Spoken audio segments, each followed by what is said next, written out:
Eles entraram na cidade carregando no próprio corpo as marcas de uma violência que deveria tê-los parado.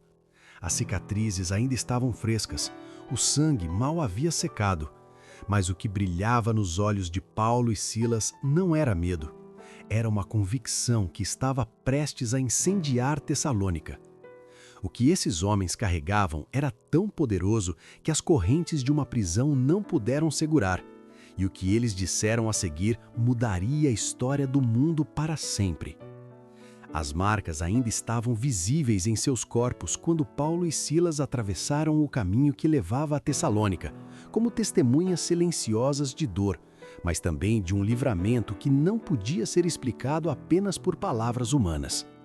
Cada passo carregava o peso do sofrimento recente, mas também a força invisível de uma missão que não podia ser interrompida.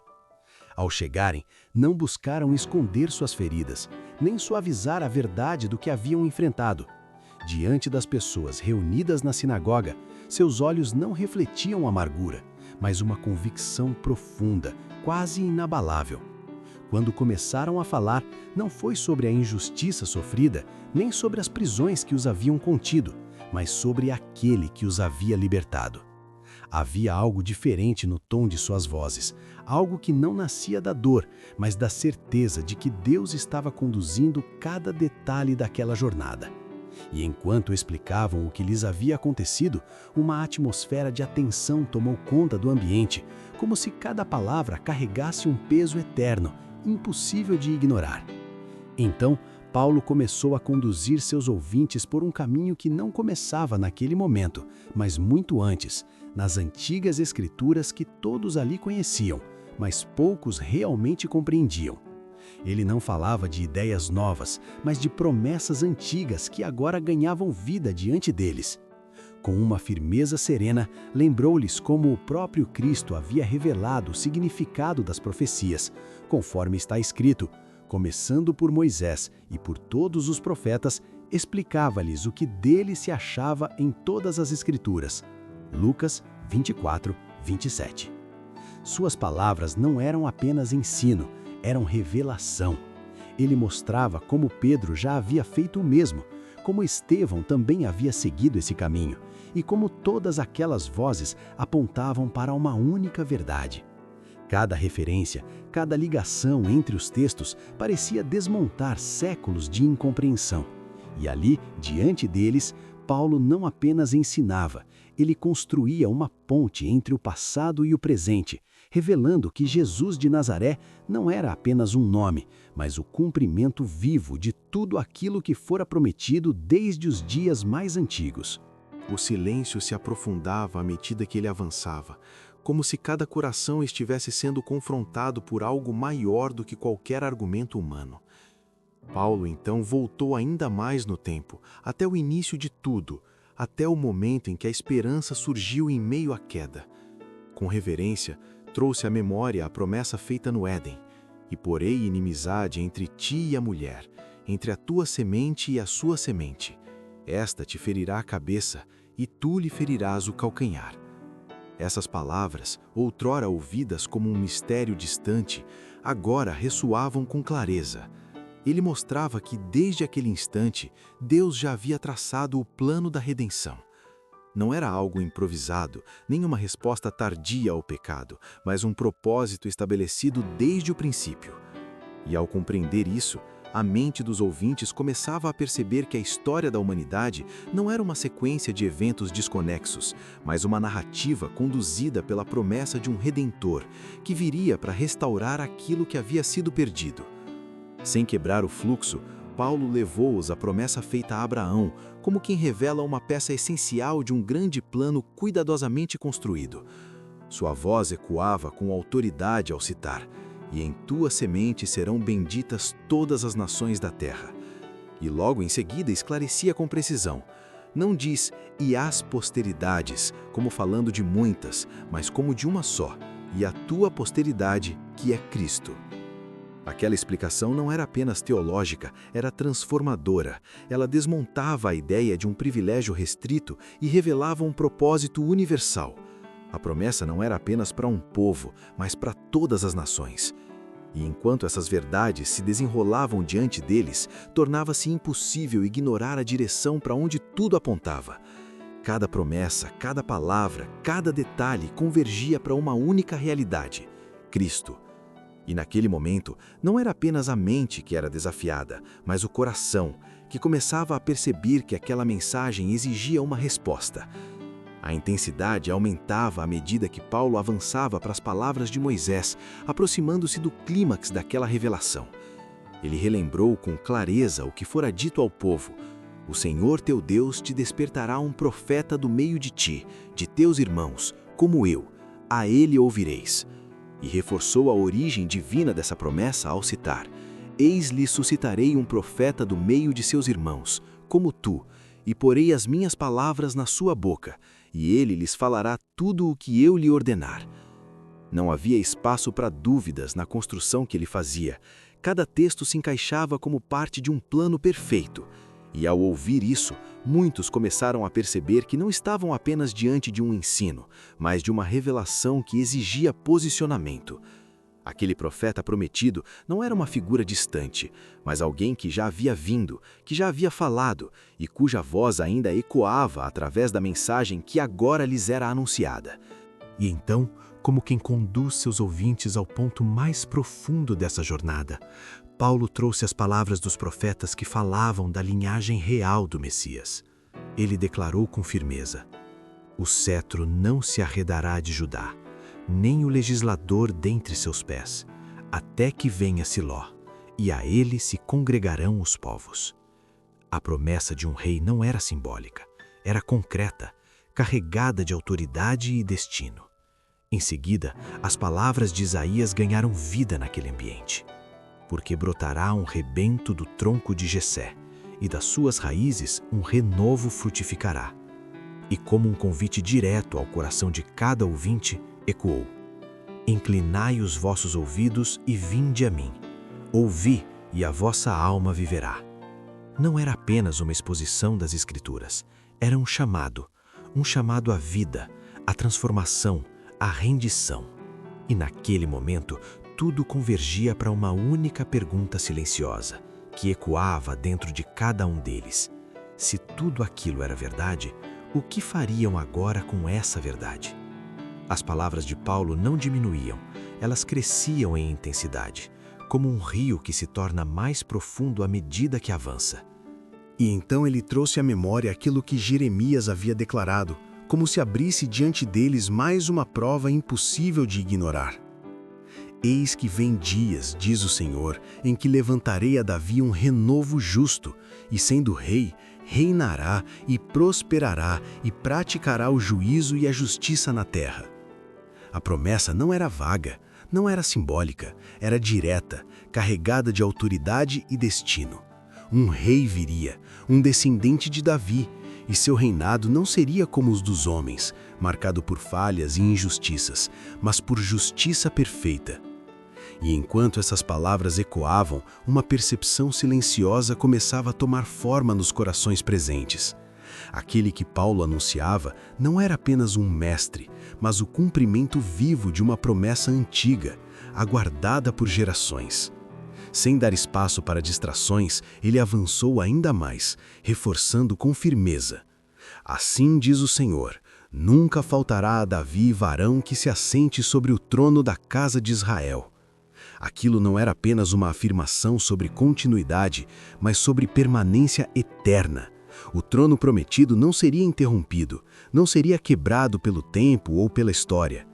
E então, como quem revela um detalhe que transforma tudo, Paulo conduziu a atenção deles para um lugar específico, um ponto exato no mapa que carregava um significado eterno. E tu, Belém Efrata, de ti me sairá o que será senhor em Israel. Não havia mais espaço para coincidências. O nascimento, a linhagem, o propósito, tudo havia sido anunciado.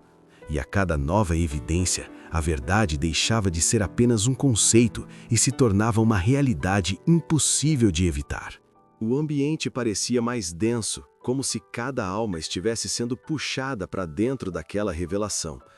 Paulo então falou da obra do Messias, não apenas de quem ele era, mas do que faria.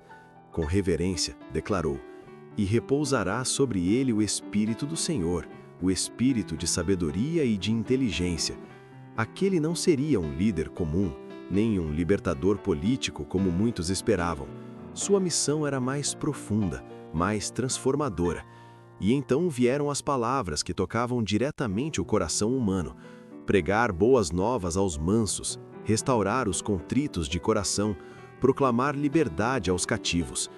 Cada frase parecia alcançar feridas invisíveis, dores ocultas, esperanças esquecidas. Não era apenas uma descrição de missão, era um convite à cura, um chamado àqueles que carregavam dentro de si o peso de suas próprias prisões. E como se isso ainda não fosse suficiente, Paulo revelou o caráter daquele que havia sido prometido. Suas palavras suavizaram o ambiente, mas não perderam a força. "Eis aqui o meu servo, a quem sustenho, o meu eleito, em quem se compraz a minha alma." Não havia arrogância, não havia imposição, mas uma força silenciosa, firme, inabalável. A cana trilhada não quebrará, nem apagará o pavio que fumega. E ao ouvir isso, muitos perceberam algo surpreendente. O Messias não viria para esmagar os fracos, mas para restaurá-los. Ele não pisaria sobre os feridos, mas os levantaria. E essa revelação, ao mesmo tempo que trazia conforto, também confrontava, porque apresentava um tipo de reino completamente diferente daquele que muitos esperavam. Então, com precisão e coragem, Paulo chegou ao ponto que mais desafiava a compreensão de todos. Ele declarou com base nas Escrituras que convinha que o Cristo padecesse e ressuscitasse dos mortos. Aquilo quebrava expectativas, desmontava ideias construídas ao longo de gerações. Como poderia o Messias sofrer? Como poderia ser ferido? Mas antes que qualquer dúvida se firmasse, ele trouxe as palavras que já haviam anunciado isso muito antes. "As minhas costas dou aos que me ferem, não escondo a minha face dos que me afrontam e me cospem." E ainda: "Mas eu sou o próprio dos homens e desprezado do povo." Cada palavra era como um golpe na resistência daqueles que ainda tentavam negar. Tudo já havia sido dito, tudo já havia sido revelado. O peso das Escrituras agora era impossível de ignorar. Paulo então trouxe à tona aquilo que talvez fosse o retrato mais profundo de todos. As palavras de Isaías, que ecoavam como um lamento e uma revelação ao mesmo tempo. "Era desprezado e o mais indigno entre os homens, homem de dores e experimentado nos trabalhos." O silêncio naquele momento não era apenas ausência de som, era confronto interior. "Mas ele foi ferido pelas nossas transgressões e moído pelas nossas iniquidades." E ao ouvir isso, a mensagem deixava de ser apenas histórica e se tornava pessoal. Não era apenas sobre o que ele sofreu, mas por quem ele sofreu. Cada dor descrita carregava um propósito, cada ferida apontava para a redenção, e isso atingia o coração de forma direta, inevitável. E então, como um fechamento que não encerrava, mas abria ainda mais a compreensão, Paulo revelou que até mesmo a forma de sua morte havia sido anunciada. Ele lembrou o episódio no deserto, quando a serpente de bronze foi levantada, e então conectou a promessa que ecoava com poder eterno, para que todo aquele que nele crê não pereça, mas tenha a vida eterna. A mensagem estava completa. Não faltava evidência, não faltava clareza. Tudo apontava para Cristo. E naquele instante não era mais uma questão de entender, mas de decidir. Porque diante de uma verdade tão clara, tão profunda e tão viva, permanecer neutro já não era mais uma opção. A voz de Paulo não vacilava, mesmo ao revelar aquilo que tocava as feridas mais profundas da verdade. Ele trouxe diante deles palavras que pareciam atravessar o tempo e chegar diretamente ao coração do Messias. "E se alguém lhe disser, que feridas são essas nas tuas mãos?" dirá ele, "são as feridas com que fui ferido em casa dos meus amigos." Um silêncio pesado tomou conta de muitos, porque aquela declaração não falava apenas de dor, mas de traição, de rejeição vinda daqueles que deveriam reconhecer, amar e receber. E então, sem aliviar o peso da revelação, Paulo continuou: "E puseram a sua sepultura com os ímpios, e com o rico na sua morte." Cada palavra desmontava qualquer ideia de um Messias triunfante aos moldes humanos. O sofrimento não era um acidente, era parte do plano. E aquilo confrontava diretamente as expectativas de todos ali presentes. Mas a mensagem não parava na dor, ela avançava para a vitória. Com uma firmeza que reacendia a esperança, Paulo declarou as palavras do salmista: "Também a minha carne repousará segura, pois não deixarás a minha alma na sepultura, nem permitirás que o teu santo veja corrupção." A morte não seria o fim. Aquilo que parecia derrota se revelaria como triunfo absoluto. E naquele momento, algo mudava na atmosfera. A cruz, que antes parecia um símbolo de fracasso, começava a se revelar como o centro da redenção. O Messias não apenas sofreria, ele venceria. Não apenas morreria, mas ressurgiria. E essa verdade começava a se formar dentro daqueles que ouviam, como uma luz rompendo a escuridão de antigas crenças mal compreendidas. Com profundidade ainda maior, Paulo conectou todas essas revelações ao propósito eterno do sacrifício. Ele mostrou como o Messias seria levado ao matadouro como um cordeiro, cumprindo aquilo que fora anunciado. Derramou a sua alma na morte e foi contado com os transgressores, mas ele levou sobre si o pecado de muitos e pelos transgressores intercede. Não era apenas sofrimento, era substituição. Não era apenas morte, era redenção. Cada detalhe apontava para um sacrifício que não apenas cobriria o pecado, mas abriria um caminho definitivo para o perdão. E ao compreender isso, a mente dos ouvintes começava a ser transformada, porque aquilo que antes era apenas ritual, agora ganhava significado vivo, profundo, eterno. Então Paulo revelou algo que mudava completamente a forma de enxergar o Messias. Ele não viria como um libertador político, não ergueria um exército para derrubar impérios humanos. Ele viria como um homem entre homens, vivendo em humildade, enfrentando rejeição e finalmente entregando a própria vida. Tudo aquilo que os sacrifícios do passado simbolizavam encontrava nele seu cumprimento. Cada cordeiro oferecido, cada cerimônia realizada, cada rito seguido, tudo apontava para aquele momento. E agora, diante deles, Paulo deixava claro que o significado de toda a dispensação antiga estava concentrado em Cristo. A cruz não era um evento isolado, era o centro de toda a história da redenção. E então, pela primeira vez, ele voltou o olhar para si mesmo, não com orgulho, mas como testemunha viva da transformação que aquela verdade produzia. Ele relembrou seu passado, seu zelo pela lei, sua confiança em tradições e cerimônias. Falou de como acreditava estar no caminho certo, enquanto rejeitava justamente aquele que dava sentido à lei. Sua voz carregava um peso diferente agora, mais íntimo, mais pessoal. Ele descreveu o momento em que tudo mudou, quando Jesus de Nazaré, aquele que ele perseguia, revelou-se como o Filho de Deus. E naquele instante não havia mais dúvida, não havia mais resistência. O perseguidor havia se tornado testemunha. O homem que combatia a verdade agora vivia para proclamá-la. Ao ouvir esse testemunho, muitos começaram a perceber que não estavam apenas diante de argumentos, mas de uma realidade viva. E Paulo, com zelo ardente, continuou a ensinar, conduzindo suas mentes além dos rituais terrenos, além do tabernáculo visível, para algo maior, o ministério de Cristo no santuário celestial.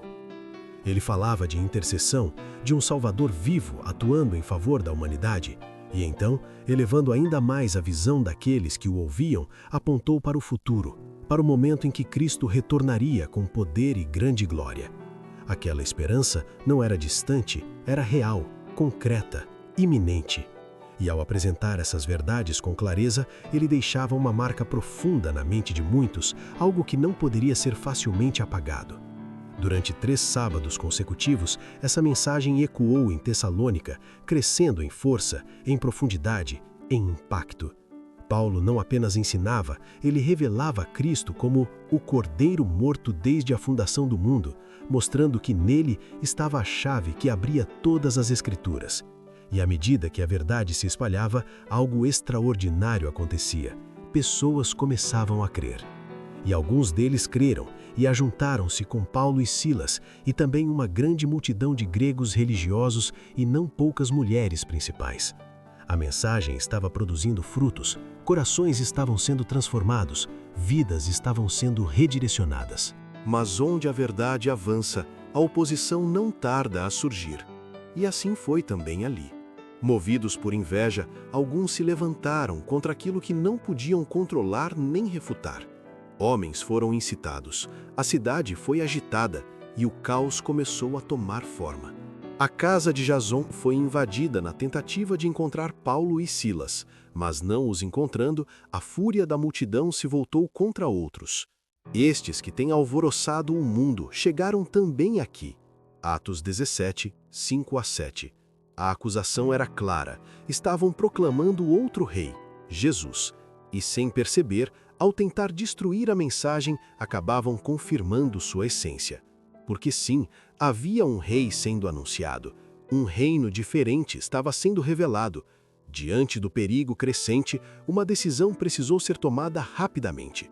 Na escuridão da noite, Paulo e Silas foram enviados para Bereia, não como fugitivos derrotados, mas como portadores de uma missão que não podia ser interrompida. A obra continuaria, a mensagem seguiria avançando, e enquanto partiam, ficava para trás não apenas uma cidade agitada, mas corações marcados para sempre. Porque quando a verdade é proclamada com poder, ela não passa despercebida, ela transforma, ela confronta, ela divide. E assim, a história não termina ali, mas ecoa até os dias de hoje. Porque aqueles que anunciam verdades profundas ainda enfrentam resistência, ainda encontram rejeição, mesmo entre aqueles que dizem crer. Mas a instrução permanece clara: avançar com fé, com vigilância, com oração. Exaltar a Cristo não como um conceito distante, mas como mediador vivo, como aquele em quem se cumprem todas as promessas e por cujo sacrifício os pecadores encontram paz e perdão.